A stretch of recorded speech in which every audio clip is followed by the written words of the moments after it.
Hello and welcome, I'm Raziel, and quick editorial note, this was going to be a theory video. This was planned weeks before the whole female Custodes was done, and I've had to rewrite some of this and rethink about some of this, because honestly, this could have been good. The female Custodes could have been great to progress the story, because unlike Space Marines, they do actually have a different role. They don't answer to people like the High Lords of Terror, they answer to the Emperor and the Emperor alone. So this could have been good. There would have been nothing like the female Space Marines being recruited by the Ecclesiarchy and no longer having to kill the Ecclesiarchy should they step out of place, and given the Ecclesiarchy a lot more power. So yes, female Custodes could have actually added a lot to the lore. And I say could have because a remarkably, well, I don't know how they did it, Games Workshop ballsed it all up.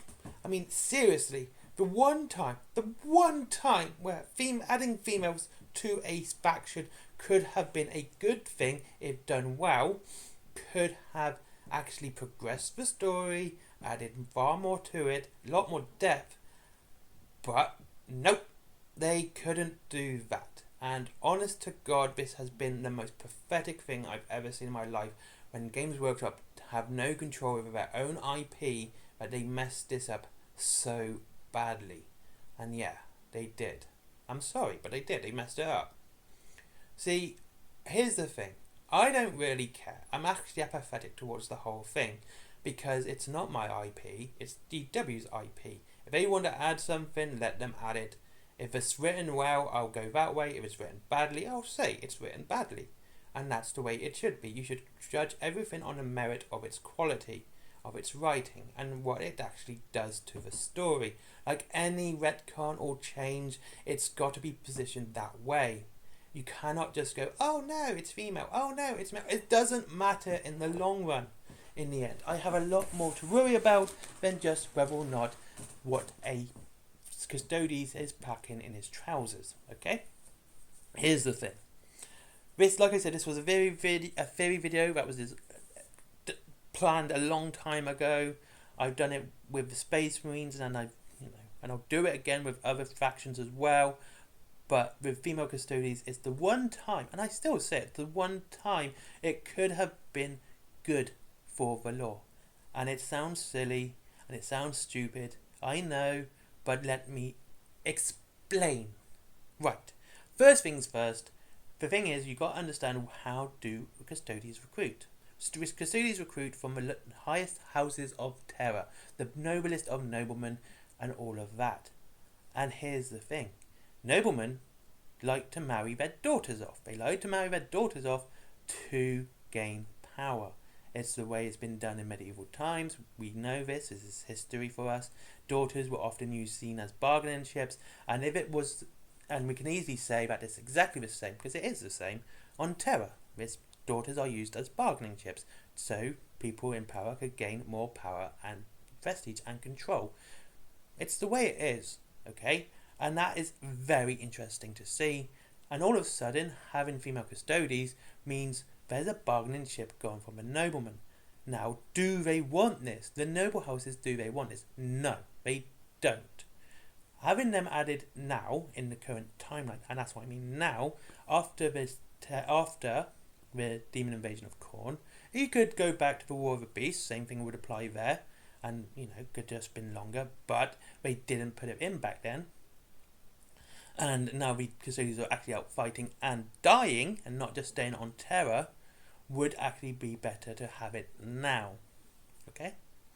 So, having female Custodes would mean that noble houses of Terra would suddenly lose a bargaining chip. Would they want this? No. So what are they going to do? Now we could see some real political intrigue, corruption, or, lower houses gaining power because they have that bargaining chip to be able to marry off their daughters, because the Custodes aren't interested in them until they gain prestige and go up the political ladder until they're at the highest heights, and all of a sudden their firstborn daughters are now viable for recruitment.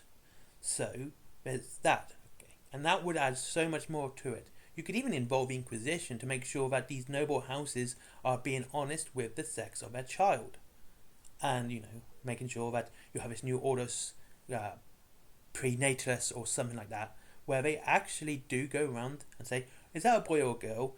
And they'll go, it's a boy. Oh, okay, you've had a boy, so we don't need this. And they could always go and check. Inquisition is not very nice. Okay, we know this. And that's what they could do. Then, with the noblemen losing their bargaining chip and lower houses climbing up, we'd see an ebb and flow in the political structure of terror. Smaller houses who didn't do much lately have now become high lords of terror, and power has moved that way.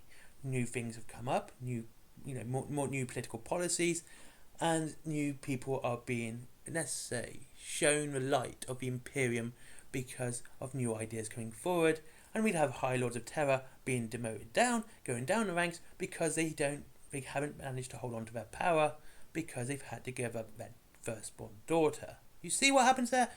It'd be ebb and flow. It would have been really interesting to see. And of course you would see whether or not these people in power would suddenly start lying or, hiding their firstborn daughters until they have a second daughter or another son and going, yeah, you can take this one, go take it. Instead, we'd see a lot more corruption, we'd see a lot more bureaucracy, we would see a lot more intrigue within the political standing of the Imperium and especially on terror. Having chaos actually be the one that caused all this all suddenly makes chaos a massive threat within the 40k universe once more. They've done enough damage that the absolute highest echelons, to people who only answer to the Emperor himself, suddenly have to rethink their recruitment policies and how they train and everything. They've had to change the most important soldiers of the Imperium. And now that makes chaos a massive threat again, because they destroyed terror to that point. So there you have more political intrigue, chaos are a massive threat again, and here's the best bit, terror is not safe.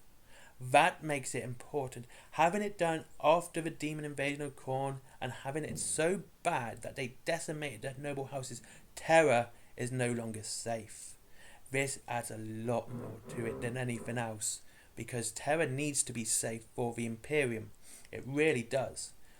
Because if it's not safe, what do the people have to look for? The Cradle planet is now at danger because of the entire political problems that are led there because of a demon invasion of Khorne, causing the Custodes to recruit females, and therefore having a lot more issues.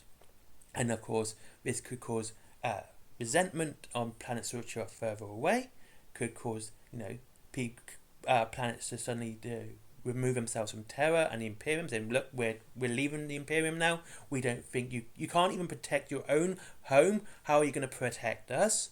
And you'll have civil war coming up. You'll have Imperial planets going against each other. You would have so much, just because the demons of Khorne have decided to devastate the noble houses of terror to such a degree that the Custodes now have to recruit females, means, and the political ebb and flow has changed so much that the planets, it's this daisy chain effect. I like that one. This, ripple effect. And it's caused, problems all across because of this one thing. That's what female Custodes could have been and could have done. They could have caused all of this just because of the demon invasion of Khorne. That's what it could have been. That's exactly what it could have been. But unfortunately, Games Workshop decided to go, no, that's not what's happened. They were always there. That was the problem. That could have been so easy. It's been so easy to solve, so easy to fix. And like I said, this video was planned weeks ago. It was planned ages ago.